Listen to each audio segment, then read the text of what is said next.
wasn't done with her, following with a quick rear cut and taking her out. Jenny hadn't even hit the floor when the crowd exploded, screaming, applauding, and chanting, "K.O., K.O., K.O., K.O." Lyrical music to my pounding ears. Yeah, she wasn't going to last an entire 3 rounds with me. I stepped back into my corner, bouncing and shaking off the adrenaline, and ignored the searing pain racing down my forearms while watching the girl on the floor. It took 3 tries for her to sit up and cup her bleeding face. Where did all that blood come from anyway? Her nose? Lips? Teeth? Suck it up, Buttercup. This was Muay Thai. The referee sliced down through the air with his hand to make sure everyone was clear on the count as he yelled, 8, 9, 10, fight over. Kareena Thakkar for the win.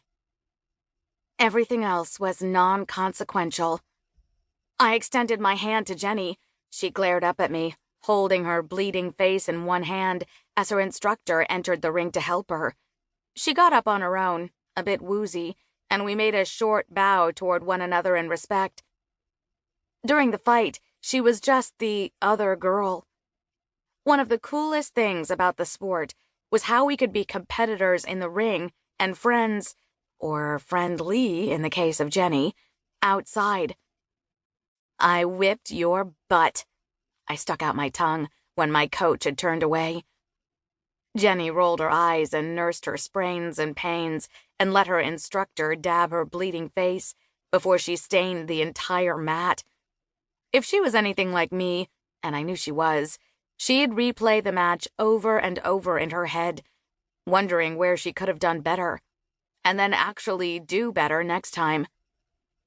"Good fight," she said, her voice nasally as she held her nose upward. "I won't be the one bleeding next time, though." "Can't wait," I grinned. Time to shower off the sweat and grime, slather on icy hot like a med addict, slip into baggy sweats, and call it a night. Coach and all of my teammates wanted to grab dinner, as was the custom after winning a big fight, but I didn't have it in me.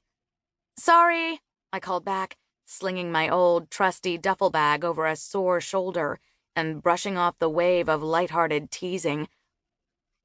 The sky was already dark without a cloud in sight. Silver-dusted stars and a waning moon shone bright. The Texas air had chilled considerably since afternoon and sent goosebumps up my still sweaty arms. I slipped into my beat-up 4-door sedan that only had 3 working doors, onto the towel that Mama insisted I sit on if I forewent showering before driving, and turned up the heat before leaving the now half-empty parking lot. It was a quick drive home, and I couldn't get out of the car fast enough. One would think there were puppies or imported chocolates waiting for me in my room, but there was something far more important. I lugged the duffel bag past the foyer and through the long corridor, depositing it outside my bedroom, and continued down the hall to Mama's room. The door was wide open, but I knocked anyway. "Come in! How was the fight?" my mom asked, a smile on her face, because she somehow always knew when I had won or lost, without having seen the fight. "I won! Knockout in round 2! I climbed into bed beside my father and hugged him. "Hi, Papa. Welcome home." He hugged me tight, wrapping me in an unforgettable smell of dad shampoo and soap. From the sight of his damp hair and barely wrinkled pajamas, it was safe to assume that he'd just showered, which meant he must have been home for less than an hour. While Mama folded clothes at the foot of the bed, Papa kept an arm around my shoulder, and I nestled into his side, careful to not aggravate my pains and bruises. "Tell me all about the fight. She didn't hurt you, did she?" "Nah, can't punch stone that hard." He chuckled, and I smiled at Mama. Her smile slowly faded when Papa coughed and reached over me for a tissue. I sat up to give him room. "Give us a few..."